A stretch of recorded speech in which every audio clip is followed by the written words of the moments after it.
up. And then you just actually want to talk to me.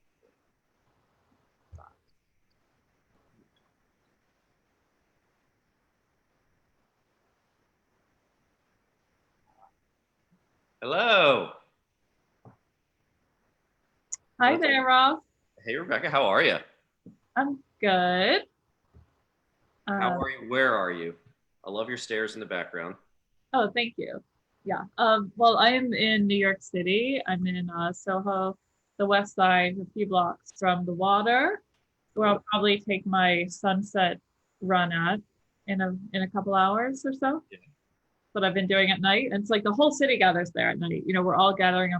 Everybody's running, doing all their things, dance classes. You see it all happening out there. Right. Yeah. Are those books or records up behind you? I love your bookshelves.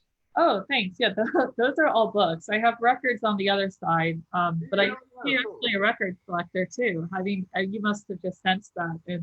But yeah, I have a massive record collection behind the computer, hundreds and hundreds of records.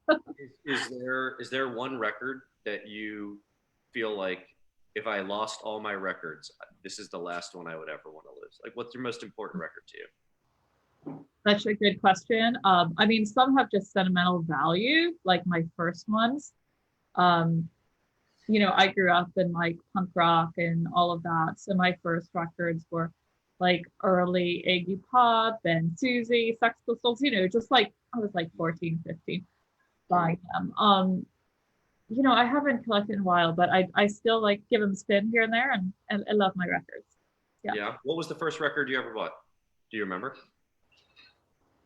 I'd have to actually really look through. I'm not sure which was the one. I know like there was like quite a few that were some of the original ones. It might have actually been like a Susie record. I'm not quite sure, but I have to see.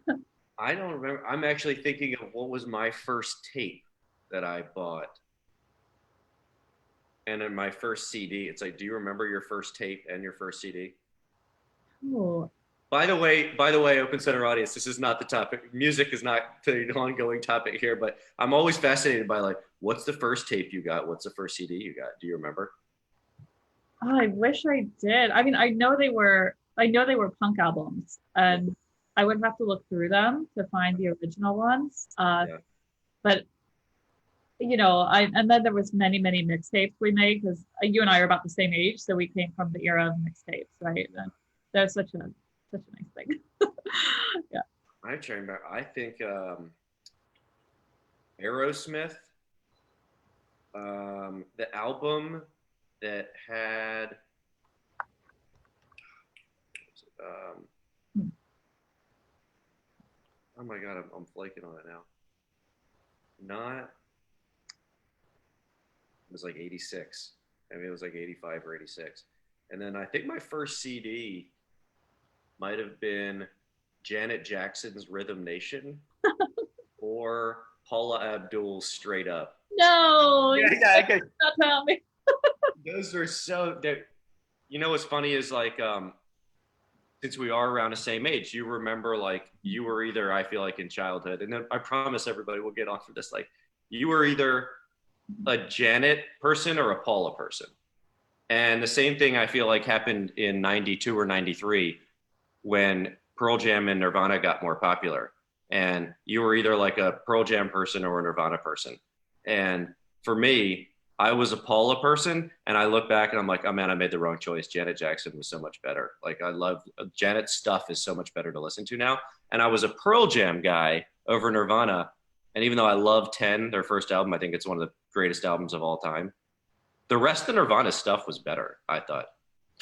Wow, see, this is where you and I differ. Actually, we have totally different musical tastes. I love that. I have to say though, I was actually into Enya like really early on when I was like 11, 12, 13, and in my tarot cards, and that's what there was, you know, it's like listening to that kind of stuff.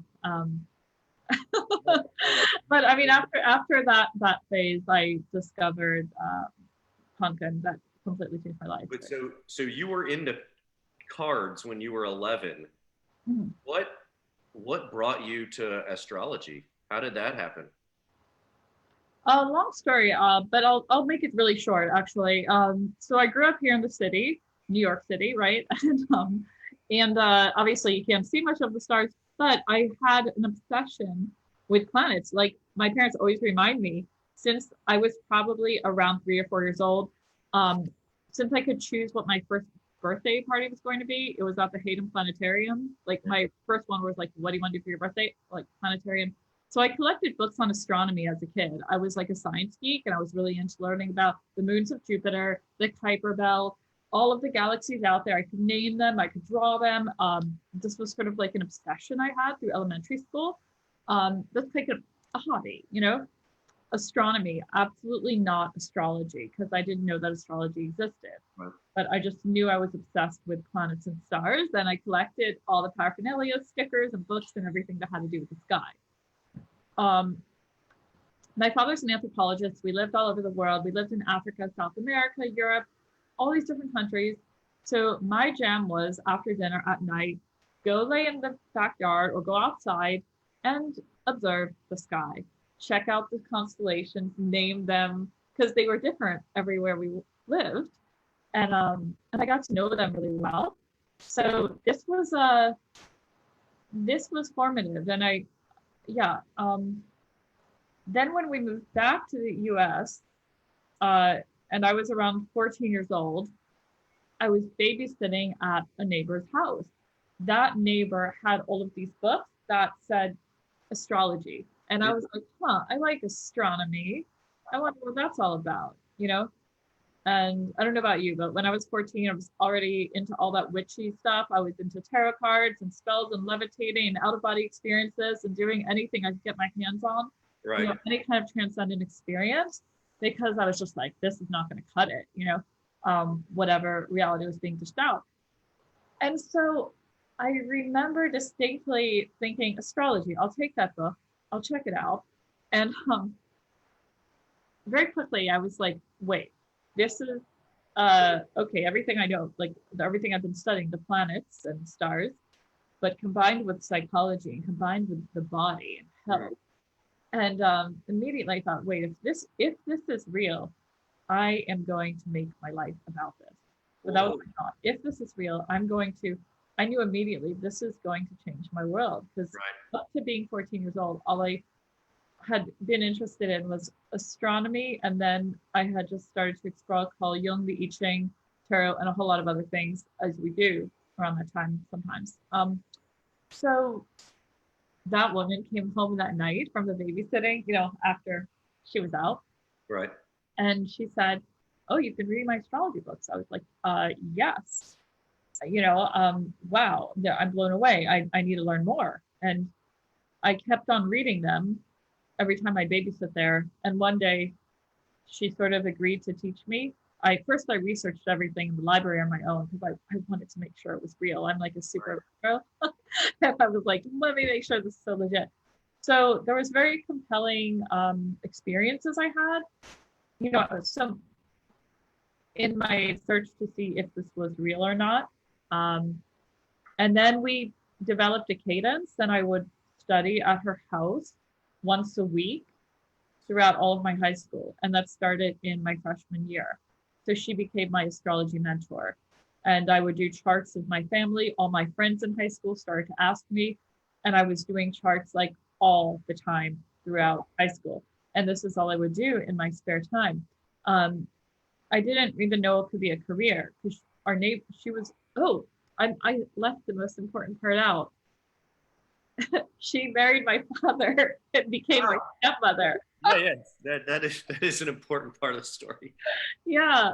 So I was like, great. My astrology teacher is becoming my stepmother. Yeah. Okay. So it sort of runs in the family, but not the blood family, not the family of blood, but now in the family. You could say that. And I mean, sorry. Well, you know what's interesting is how you wanted to know you wanted to know it was real. And so what did you do? You went to the library and you researched it. And I was just thinking for people that are a lot younger than us that grew up with the internet, you didn't have to put forth that much effort to go research something.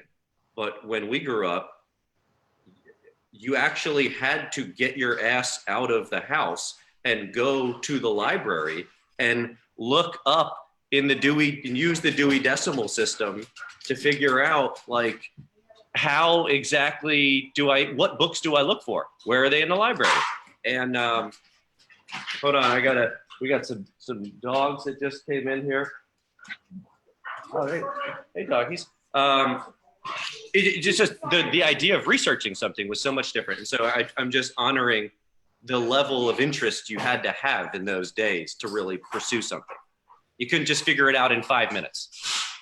Yeah, absolutely. And there was math involved too. We had to do logarithms. Like we didn't have a computer system to do the charts at first. Right. He taught me how to do them by hand. Like I was 15 years old learning how to do all of this crazy math, which nobody ever has to touch right now. Right. Thank goodness. I don't ever want to have to do it again. You know, and when I teach the course at Open Center on June 1st, of course, people can use apps and things like that. Nobody has to do math in order to figure out the birth chart. But yeah, it took to just do one chart. It was massive amounts of math. I mean, it took so long. Yeah, you got to be fully vested in it. For sure. Rebecca, I'm making a move here really quickly. Let me do something here.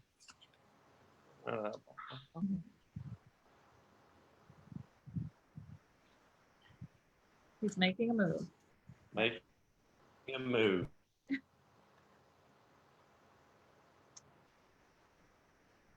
Your screen just froze off a bit.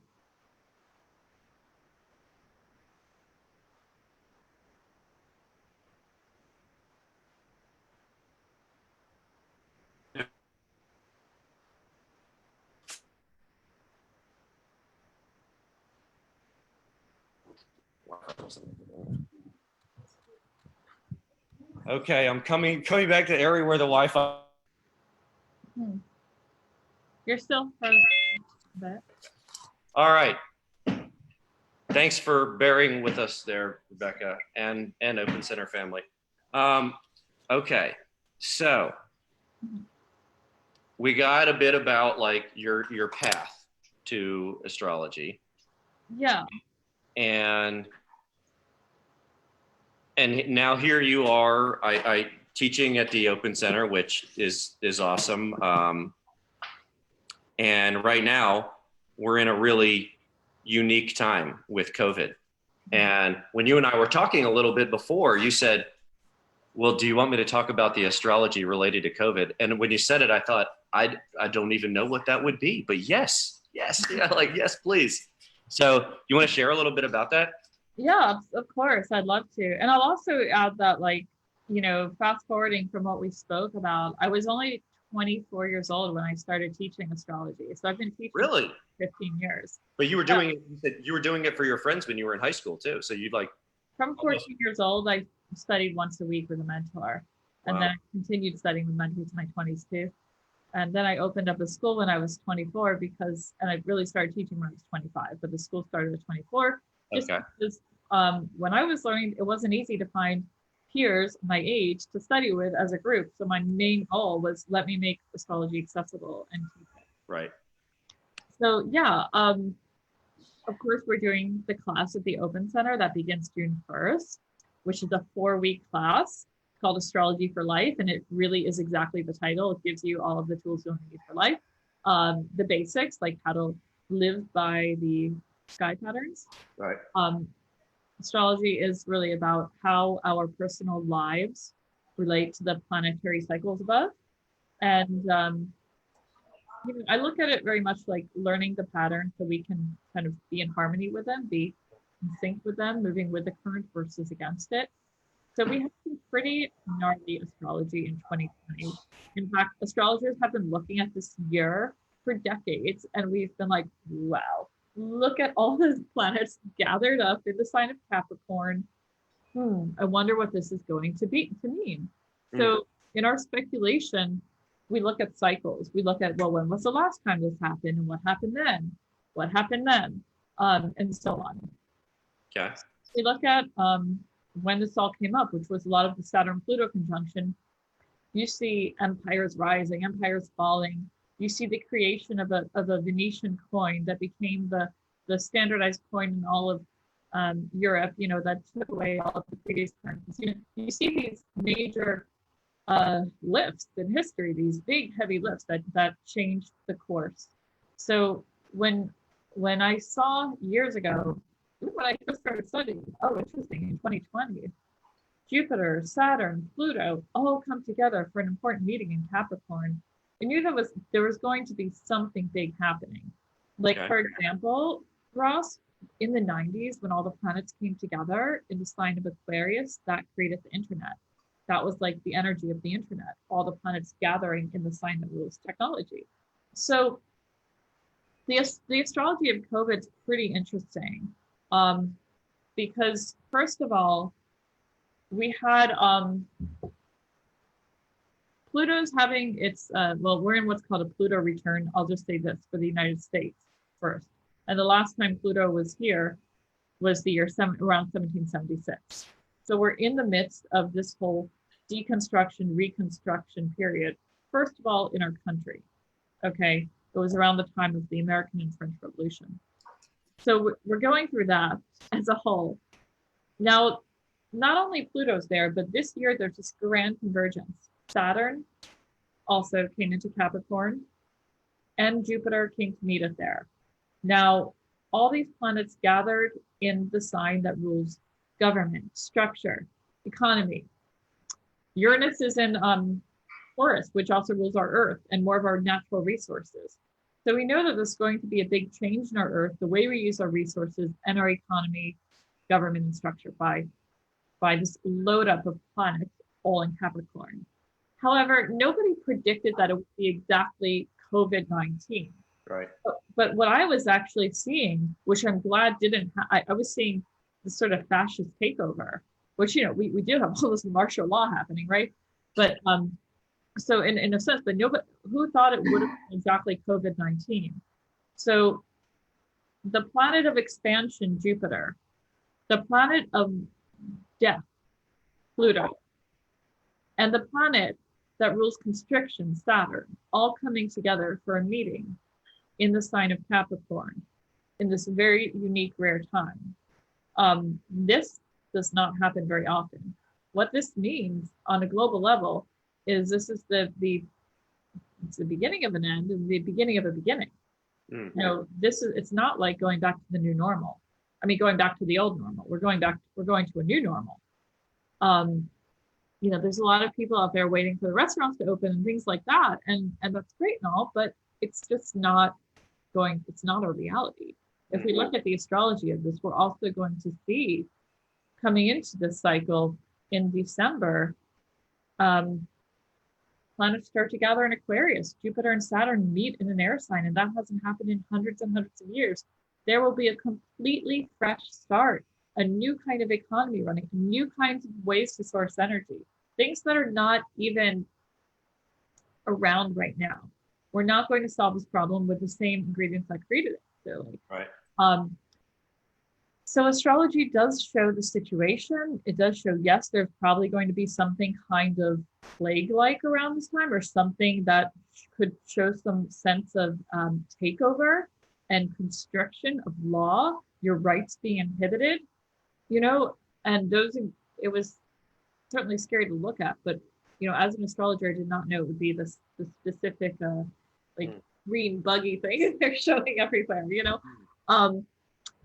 So, it sounds it's very heavy and it sounds doom and gloomy, but I think as with all things that may seem like that, like the spiritual practice, whether it's any different types of practices, I'm lumping them all together, generally sort of teach you nothing is inherently good or bad on its own. It's just something that exists. Yeah. So I'm sure, even though what you're saying is very heavy, do the signs show, well, good will come of this? Well, humans place the good or bad, tags on them, and death and destruction, sometimes this is part of a natural cycle too. Exactly. These are all, I'm not saying this, there are what's worse is the humans' reactions to this and the way that we create story. Like, what creates the future? It's our imagination. It's the collective psyche that eventually becomes real and manifest and builds up reality. It's up to us to not get swallowed by fear and to co-create the world we wish to live in at this point. And we have been, for hundreds of years now, humans have been living in this sort of herd follower mentality, and even social media follow like, that there's a lack of agency in the collective, and this whole COVID quarantine situation certainly enforced Right. the feeling of people feeling powerless more than ever. But it's the exact opposite. Right now, we need to be actually stepping into our power more than ever. So Right. I'm seeing astrology as having, more of an important role right now, because people realize, well, their job has evaporated. All of these things that we've invested our lives in are starting to dissipate right now. And the bigger question is, okay, so what is left and what am I here to do? How can I start to plant the seeds for this new world? Right. Because it will be an extremely different reality. And we are all being called to step into our true power right now. Astrology does help us to recognize what we came here to do on the planet. Well, speaking of what we came here to do, I feel very fortunate being relatively new in my role as CEO of the Open Center. I feel like I've never done anything in my life that is so much an expression of just who I am, what I am here to do. And I've had very little involvement with astrology over my time. So can you maybe share some things that you know from the time I was born and where and what day, and also give a little flavor for what people can expect from our 4-part class, which I'll remind everybody starts on June 1st, goes till June 22nd, and it's 8 to 10 p.m. At night. So it's a 4-part class. And we could get a little sort of sample of what they might learn in the class. It won't be about me, because that won't be that interesting to people, but it's interesting to me right now. So Sure. So yeah, the class really does, in the class, we will go deeper into understanding the basics of how to read your natal chart, and then going into daily life astrology. How do you apply this to your life to make better decisions for yourself in terms of your career, love, health, practices, and how do you use a cosmic calendar to chart the year? So it is called Astrology for Life. It's exactly what it is. And I teach you how to throw the Gregorian calendar out the window and convert to a lunar calendar. And once you do, it really does completely transform your life, because then you start to act and live in harmony with the cycles. Like, we already have a calendar. Why do we need to create one? Right. Okay. So you asked about your chart, Ross? Yes. Okay. So what I'm going to start with is the big three, which I like to call the sun, the moon, the ascendant. Okay. I look at it this way. Your sun is the driver. Your sun sign is what you came here to do on the planet. It's your core role. You probably know what your sun sign is, right? Is that just I'm a Taurus? Is that my sun sign? That's your sun sign. Yeah, exactly. Okay. So you came here to do Taurus, the role of Taurus. Now, the vehicle that the sun is in, how you do the job of Taurus is your rising sign. So like, if I'm like, okay, how's he going to be a Taurus here? I would say, oh, through a Scorpio lens, through a Scorpio vehicle. So you're in like a Darth Vader vehicle, it's like Scorpio rising here. And then you have a Cancer moon. So when I look at your chart, I see Taurus sun. You came here to do two things as a Taurus sun. One is it's very important for you to find your firm rooting in the earth. First of all, I do feel that Tauruses need to have a connection with nature and be using your resources in a beautiful way to share with humanity. In other words, you think of Taurus like a flower. Flower in the time of spring does two things. A, it establishes a root system. It starts to plant its roots. Says, okay, I'm feeling firmly rooted here. This is safe. This is stable enough where I can grow and share those little buds and beauty with the world to give back. So it's doing two things, right? It's establishing a sense of stability and earthiness and the desire to share beauty. Both are actions of the role of Taurus here. Yeah. Do you feel those in your life? A connection to nature.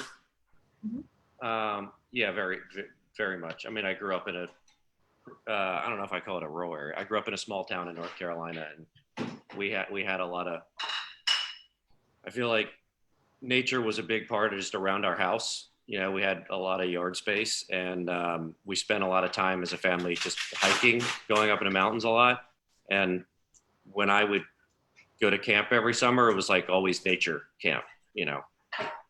But not just like being in nature, like learning about nature and experiencing things. And yes, so I would say I do, but I don't know if I do more than other people, because we're all of the earth, and I think we all have a strong bond to nature. Well, if you are born under a Taurus, and for listeners that are of earth signs, there is something innate in you that needs that connection in your marrow. Yeah. Let's talk about your rising sign too. So the role of Taurus is the need to feel stable, rooted. You need stability, first of all, before you can start showing all of the beautiful flowering into the world. Stability is key. You have a Scorpio rising. Wow. Okay, this is like the vehicle that you move through the world in. So the sense of like a drill, like you're digging, you are a researcher, you're getting to the bottom of all things. Scorpio rising is interesting because it shows the circumstances around your birth were probably unusual. You have Uranus on the ascendant and a Scorpio rising.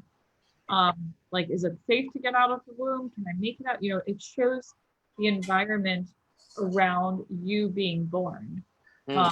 And it also shows, that's the rising sign, how you enter any room. And there's something, perhaps because of the environment being somewhat precarious around the birth and not knowing how you were going to make it out and all that, it gave you a bit of a sixth sense to sense other people's motivations, sense where other things are coming from, other people are coming from. Like Ross, you can walk into a room and sense things. You feel them. You have these sort of radars that extend out there into the world.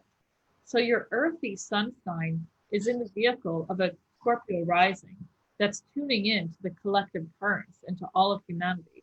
Right. That's drilling, that's researching, that's digging, saying, what's under the carpet? Let's have a look. Let's see what's behind us. That does resonate with me. I was thinking of two things about the danger surrounding birth. I was born on the day Mount St. Helens erupted, which was a big deal in the United States. And then also, on my way out, while I was being born, my mom's uterus somehow scratched the back of my eye, and so I'm legally blind in my right eye from birth. So I guess there was an element of danger. I mean, I don't think my mom was like in any danger, so it wasn't like one of those, oh my God, it's a tenuous birth, could the child or the mother, something happen? It wasn't that, but I was permanently injured on my way. Yeah. I love my mother, though. I'm not saying anything bad about my mother. She's great. Her uterus did a fantastic job otherwise birthing me, so I'm happy there. Yeah, I mean, it's so interesting to know now because Uranus, the planet of surprises and unexpected events, being right on your angle of birth, you know, not only does it show how you were born and the things happening around your birth, like the unexpected uterus crushing your face and all these things, and Mount St. Helens erupting, it's obviously, though it's also showing that this is a part of you. In other words, you something extremely unexpected and innovative in your nature, in the way you walk into a room, in the way you flip the script when you walk into a new scenario company. For example, you came into Open Center, 10 months ago as a new CEO during this time of the massive transition through COVID. You completely pivoting this company, right? I mean, this is like about when you come into situations, into the time when they are completely shifting. This is part of your role. You're an ascendant. You're an innovator. You are here to work in realms where there is potential for change and to push things over that tipping point. This is a part of who you are, and it has to do with the way that you actually birth into the world. So people think the rising sign is just like how you look and whatever. I'm like, it's much deeper than that. You know, now you see what I mean, right? Yeah. Maybe we should talk about your moon sign too. Please. Okay, so you have a Cancer moon. Did you know that? I did not. So this is about feeling all the feels, right? Cancer moon. You have a moon of 26 degrees Cancer. So it's almost at the end of that sign. And this is something our listeners should know about as well, that there's different areas to each sign that all mean different things. So yours is sort of at the end of the sign of Cancer. Okay. And moon sign, if we're talking about the big three, the sun is what you came here to do. The rising sign is how you're going to do it. The moon sign tells me what you need along the way to feel satisfied in life, to feel whole, to feel complete, to feel healthy. Okay? Look, if your moon sign is not fulfilled, then it's very hard to be happy in the world. And we all live in a culture where the sun sign is really embellished. Everyone's like, what's your sign? What's your sign? Very frank to your sun sign. The sun sign represents the ego self, the part of you that's like, oh, I did a good job. Yeah, right. Right. Accomplishments or all that kind of stuff, right? The moon sign is about soul. It's about what the heart needs. It's about what you need to feel good. And your moon is in a watery sign of Cancer. So it would show that in the fabric of your life, that you need a high degree of connection with other people, emotional connection, and an environment where you can share deeply and you can feel emotionally cared for, and that you can nurture and care for others, that there's a sense of softness to life.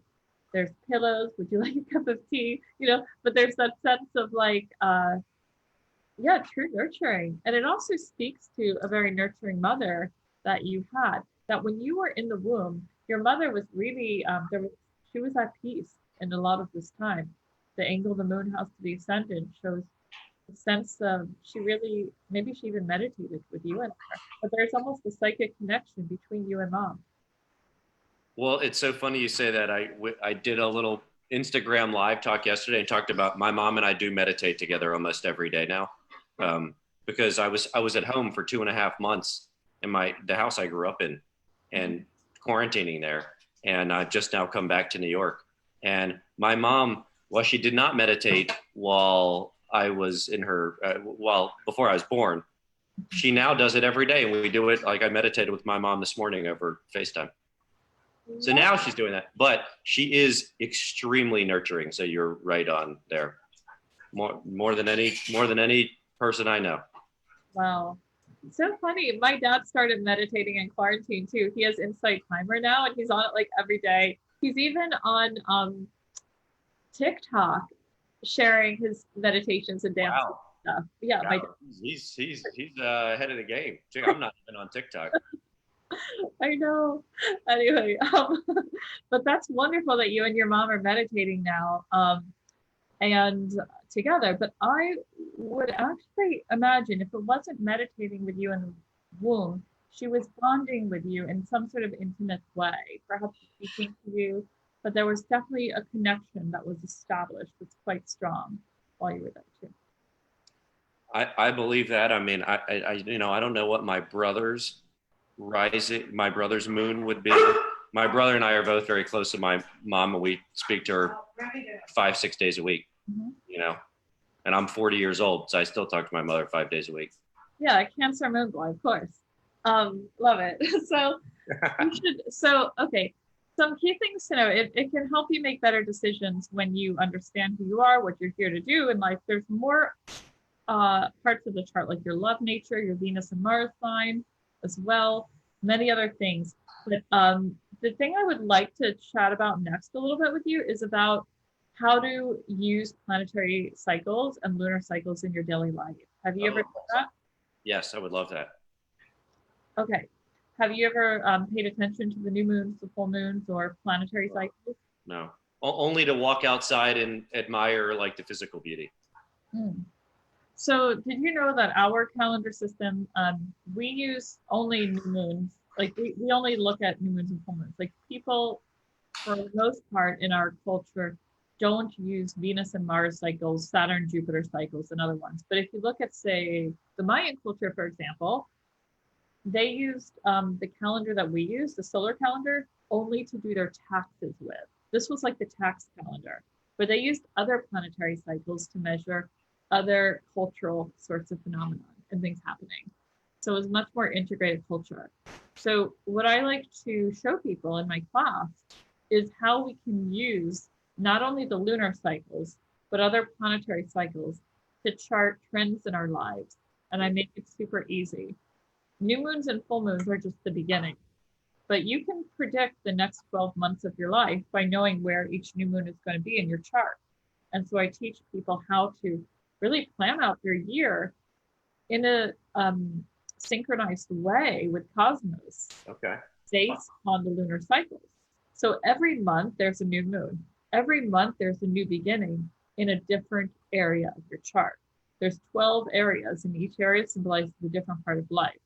So if you get to know how to read your chart with the lunations, which is what I teach in this course, you really get a clear look at your next 12 months, and you can plot your course quite well.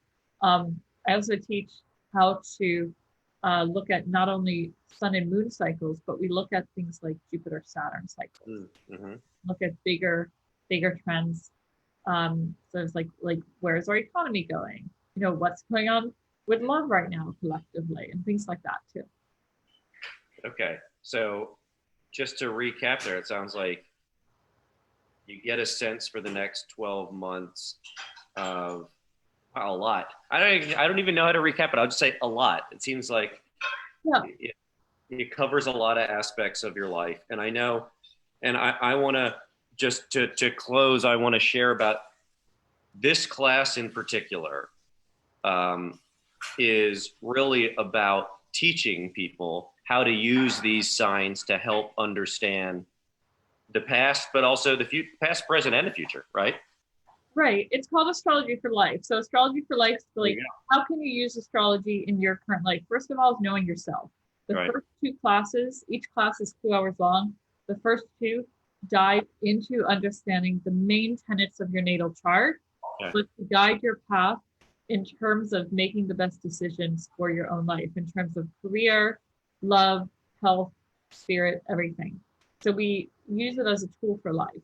The second half of the course is going to be more about how to make plans and how to look at the future and how to jump on the waves at the right time, how to know when to get off the waves. Also looking at planetary patterns, lunation patterns, new moons, full moons. And I don't just do this for you. I give everybody in the class a cosmic calendar that you can use for every year here on after. The calendar is reusable. That's the cool thing about a calendar. Yeah. Yeah. I think the cool thing about the class is this is not just, you're not going and getting a reading. You are teaching people how to incorporate this in their life and how they can use these tools on their own. Yeah, I mean, these tools need to be democratized. They need to be accessible for everybody. It's not fair that people should have to just call an astrologer to find out when's the best time to do this one, or who am I? And it's actually, I make it very simple. I think since I've been teaching for 15 years, it's a long time to be teaching astrology. One of the things I pride myself in is being able to take sort of complex and conceptual things and make them extremely digestible and easy to understand. Right. So everybody who takes the class will leave with really clear takeaways. Right. And the ability to apply astrology to their daily lives. Beautiful. Rebecca, thank you so much. I really enjoyed spending time with you. And I wish I were going to get to see you in person when you came to the Open Center, but eventually that will happen. And we will be teaching in-person classes again sometime, hopefully in the not too distant future. But in the meantime, everybody got to get a little understanding of what the class is going to be about. I'll just repeat, it starts June 1st and it goes 4 weeks, and it's from 8 to 10 p.m. opencenter.org. You can sign up for it. Rebecca, thank you so much. I look forward to continuing our conversation too. Thank you, Ross. Okay, talk to you later. Bye. Bye. Thanks. Very good.